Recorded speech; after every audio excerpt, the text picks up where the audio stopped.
आज की कहानी एक समझदार लड़की की है जिसने अपनी चतुराई से अपनी बात भी मनवा ली और अपने ससुराल को खुशहाल भी बना दिया।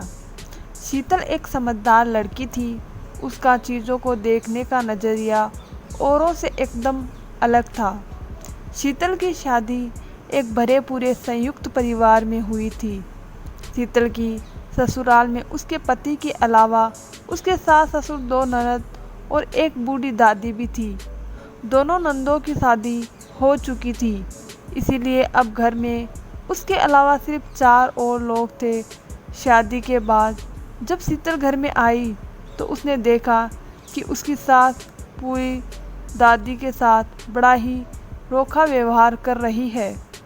उन्हें घर का सबसे छोटा कमरा रहने को देती है।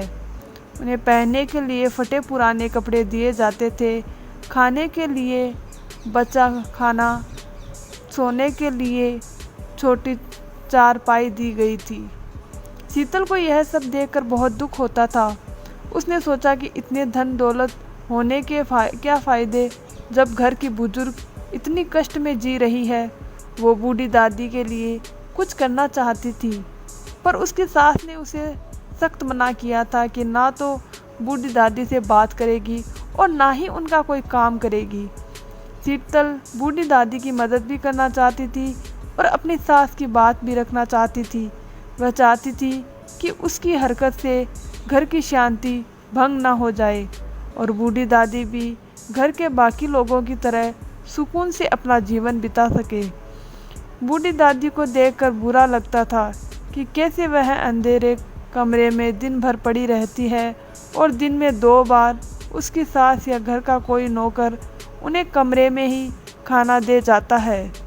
वह इस घर में मौजूद होकर भी मौजूद नहीं है। शीतल ने अपनी सूझबूझ से इस समस्या का बेहतरीन हल निकाला।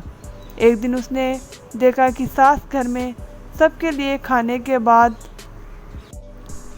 पीतल से बचा हुआ चावल निकाल रही थी। वह चावल थोड़ा गीला और चिपचिपा सा था। वह चावल शीतल खड़ी होकर ध्यान से उस प्लेट को देखने लगी। शीतल की सास ने जब उसे देखा तो उससे पूछा कि बहू, इतने ध्यान से तुम क्या देख रही हो?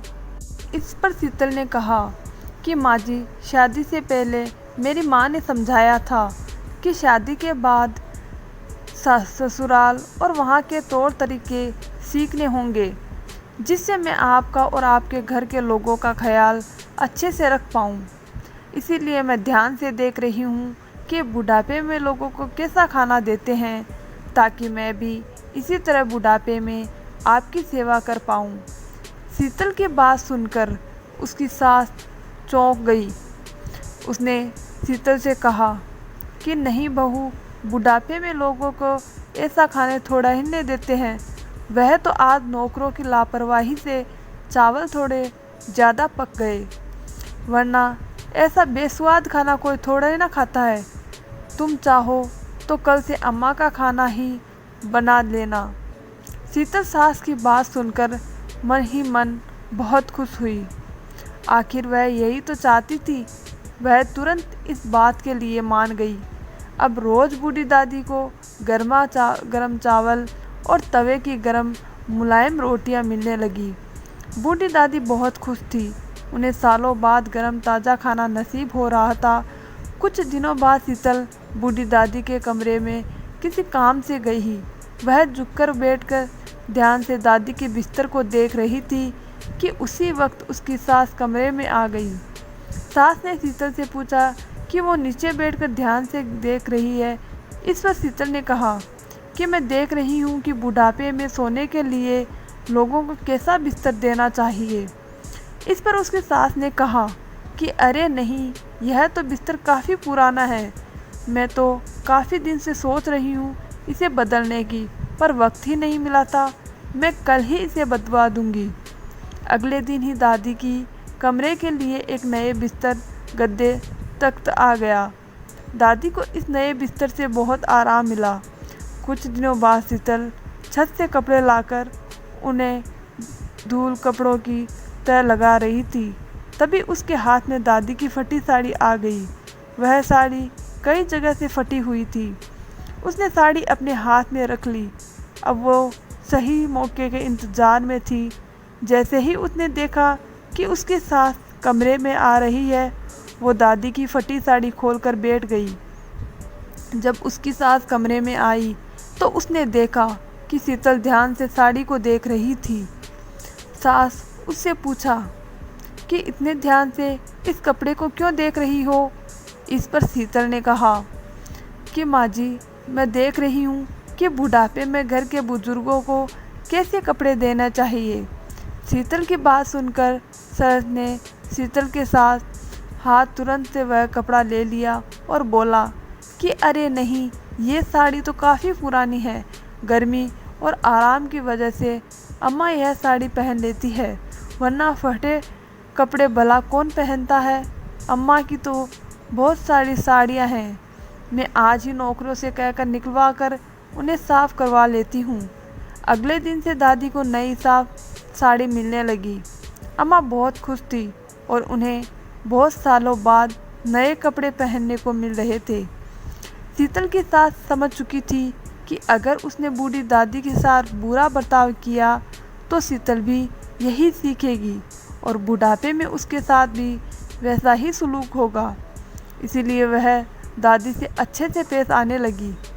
दादी अपनी बहू के बर्ताव में बदलाव देखकर बहुत खुश थी। वह दिल से बहुत खुश थी। उन्हें यह सब शीतल के कारण ही मुमकिन हो पाया। अब शीतल की सास उन्हें दादी के कमरे में जाने की भी रोकती नहीं थी। शीतल भी घर के काम ख़त्म करने के बाद दादी के कमरे में जाकर उनकी सेवा करती, उनसे बातें करती। अब बूढ़ी दादी बहुत खुश थी और घर का सुकून बरकरार था। शीतल की चतुराई से आज दादी घर के अकेले कमरे में बैठने के बजाय अपने पूरे परिवार के साथ वक्त बिताती थी।